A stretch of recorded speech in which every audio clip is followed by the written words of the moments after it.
उन्होंने शर्त ये रखी है कि भाई जर्मनी की कंपनी यहाँ इंडिया में आके मैन्युफैक्चरिंग करेगी। ऐसे ही वो ये काम करते हैं कि मतलब अगर मोबाइल की बात करें, वो भी ये कहते हैं हमारे वहाँ पे आके आप मैन्युफैक्चरिंग करें। तो हम क्यों नहीं यहाँ पे यूनिट लगवाते हैं बड़ी कंपनियों की। चाइना इस तरह इंडिया भी देखें कि जैसे S-400 उन्होंने रशिया से लिए हैं, तो वो डिपेंड तो हमें करना पड़ता है सुपर पावर्स पे, लेकिन बिल्कुल ये कामयाबी है उनकी कि उन्होंने जो अपनी एक प्रोडक्ट लॉन्च की है। जय हिंद दोस्तों भारत बहुत ही जल्द अगस्त माह के अंत तक 43,000 करोड़ रुपए का एक डिफेंस प्रोजेक्ट साइन करने जा रहा है और इस डिफेंस प्रोजेक्ट का हमारे पड़ोसी देश चाइना पर भी बहुत ही बुरा प्रभाव पड़ेगा, क्योंकि इस डिफेंस प्रोजेक्ट की वजह से हम चाइना को कड़ी टक्कर दे पाएंगे। आज उनकी डील हुई है $5.2 बिलियन की, जिसके अंदर वो अपने सबमरीन्स को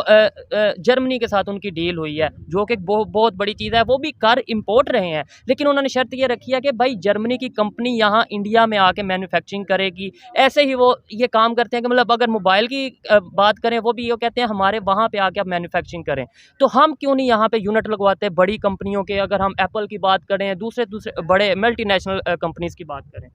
जो आप बाहर दूसरी मल्टीनेशनल कंपनी की बात करें भी वो आए यहाँ पे यूनिट लगाएं, तो उसकी हमारी हम भी सीखें, हमारे इंजीनियर्स या हमारे यहाँ पे जो वर्कर हैं वो सीखें, टेक्नोलॉजी यहाँ आए।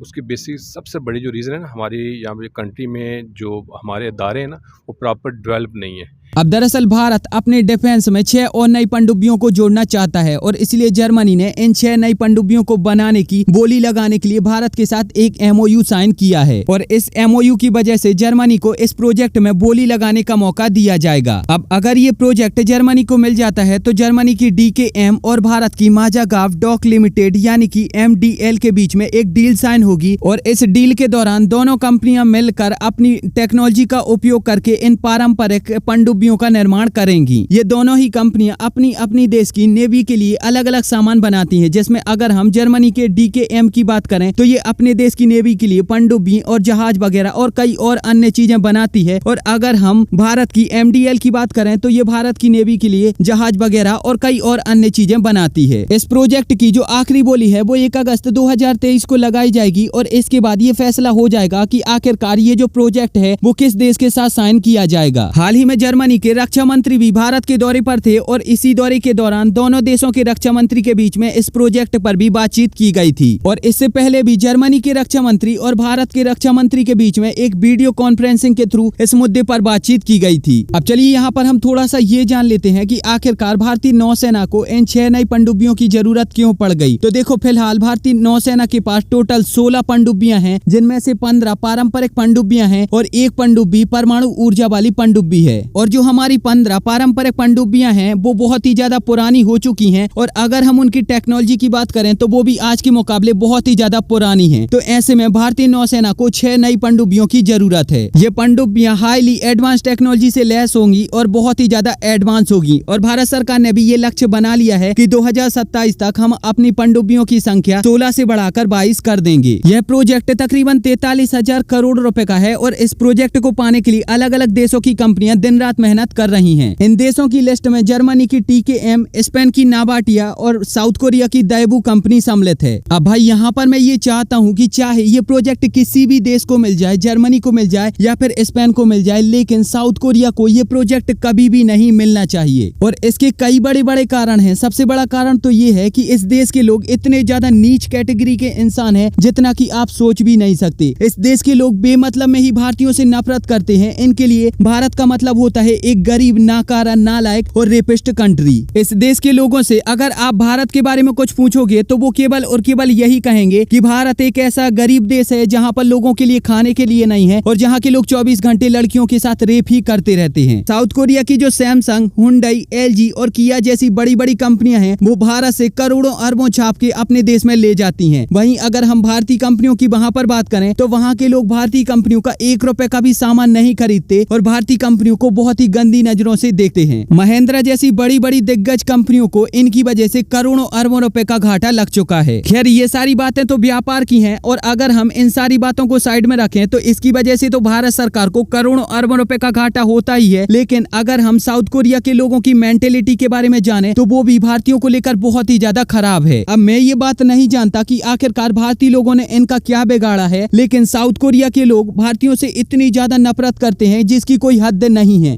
अगर भारत में कुछ गलत होता है और भारत के लोग पीड़ा या फिर कष्ट में रहते हैं तो साउथ कोरिया के लोग यहाँ पर सेलिब्रेशन करते हैं और पार्टियां मनाते हैं। और भाई साहब हद तो तब हो गई जबकि हमारे यहाँ उड़ीसा में रेल दुर्घटना हुई, 200 से ज्यादा लोग खत्म हो गए, बहुत सारे लोग घायल हो गए और इस चीज को लेकर साउथ कोरिया में लोग बहुत ही ज्यादा खुश थे। साउथ कोरिया की जो मीडिया है वो भी लोगों के सामने इस दुर्घटना को कुछ अलग तरीके से बता रही थी और जो साउथ कोरिया के लोग हैं वो भी इस पर अपनी प्रतिक्रिया दे रहे थे और उनका कहना था कि गरीब और भिखारी देश के लोग ऐसे ही होते हैं और उनको ऐसे ही मानना चाहिए। अब हमारी भारतीय संस्कृति के हिसाब से अगर दो लोगों के बीच में बहुत ही ज्यादा घनघोर लड़ाई भी होती है और उनमें से एक भी इंसान की यहाँ पर ऐसी गमी हो जाती है या फिर शोक वगैरह आ जाता है तो वो जो दूसरा इंसान है वो कम से कम नाटक बताने के लिए ही उसके शोक में सम्मिलित हो जाता है। लेकिन वहीं पर आप साउथ कोरिया के लोगों को देखो, कहने के लिए तो जो साउथ कोरिया की सरकार है वो ये दावा ठोकती रहती है कि साउथ कोरिया और भारत दो बहुत अच्छे दोस्त हैं और यहाँ पर आप देख सकते हो कि दोस्ती की क्या मिसाल यहाँ पर दी जा रही है। मतलब पैसा कमाने के लिए भारत दोस्त है, बाकी भारत को गालियां देते रहो। और यहाँ पर मैं ये भी जानता हूँ कि आपको मेरी बातों पे तो बिल्कुल विश्वास हो ही नहीं रहा है, तो सिर्फ आपको करना ये है कि आप गूगल पर जाओ, फिर वहाँ पर जाकर ट्रांसलेटर खोल लेना और हिंदी भाषा में सिर्फ आपको ये लिखना है कि उड़ीसा रेल दुर्घटना और उसको कोरियन भाषा में ट्रांसलेट करना है। फिर उसी को कॉपी करके आप यूट्यूब पर पेस्ट कर दो, आपके सामने सारी की सारी वीडियो आ जाएंगी। फिर उन वीडियो में से एक एक न्यूज वीडियो को आप खोल सकते हो और उनके जो कमेंट होंगे उनको हिंदी भाषा में ट्रांसलेट करके आप पढ़ सकते हो, आपको खुद ब खुद विश्वास हो जाएगा। यहाँ पर मैं आपसे एक बात और कहना चाहूंगा कि अगर आप अपने आप को एक सच्चा देशभक्त व्यक्ति मानते हो तो आज से ही इन कोरियन कंपनियों का बायकॉट करो। ना तो आप Hyundai की कार खरीदें, ना किया की कार खरीदें, ना सैमसंग का मोबाइल खरीदें और ना ही LG की टीवी खरीदें, क्योंकि आप जैसे लोगों की वजह से ही इनको करोड़ों अरबों रुपए का फायदा हो रहा है और वो भारत को गालियां दे रहे हैं। खैर ये सब फालतू की बातें छोड़कर अगर हम वापस से मुद्दे पर आए तो ये जो 6 सबमरीन भारत को मिलने वाली हैं ये एयर इंडिपेंडेंस प्रोपल्शन सिस्टम से लैस होंगी। ये एक ऐसी एडवांस तकनीक होती है जो कि लंबे समय तक पनडुब्बियों को पानी में रखने में मदद करती है। रक्षा विशेषज्ञ राहुल द्विवेदी यहाँ पर बताते हैं कि ये एक ऐसी तकनीक होती है जो कि पनडुब्बियों की पानी में रहने की क्षमता और उनके समय को बढ़ाती है, क्योंकि जो नॉर्मल पनडुब्बी होती हैं वो हर 24 से 48 घंटे में ऑक्सीजन लेने के लिए बाहर आती हैं और ऐसे में वो दुश्मन के रडार में आ जाती हैं और दुश्मन को पता चल जाता है कि दुश्मन की पनडुब्बी कहाँ है। तो अगर मान लो कल के दिन हमारा मुकाबला चाइना जैसे देशों से हो जाता है तो ऐसे में ये टेक्नोलॉजी हमारे लिए बहुत ही ज्यादा मददगार साबित होगी। और अंततः अगर मैं इस प्रोजेक्ट की बात करूं तो ये प्रोजेक्ट जर्मनी को ही मिल जाना चाहिए, क्योंकि इसका कारण ये नहीं है कि जर्मनी कोई बहुत ही अच्छा देश है या फिर जर्मनी दूध का धुला है। ये लोग भी वैसे ही उल्टे सीधे काम करते रहते हैं, लेकिन फिलहाल जर्मनी ने भारतीयों को लेकर कुछ नए रूल बनाए हैं जो कि भारतीयों के लिए काफी ज्यादा अच्छे हैं। इस सबमरीन के प्रोजेक्ट पर आप क्या समझते हो और आपकी क्या प्रतिक्रिया है, आप वो हमें नीचे कमेंट में जरूर बताइए। और अगर आप चाहो तो हमें इंस्टाग्राम पर भी फॉलो कर लीजिए, वहां पर भी आपको कुछ इसी प्रकार का कंटेंट मिल जाएगा। तो मिलेंगे एक नई वीडियो में, तब तक के लिए जय हिंद, वंदे मातरम।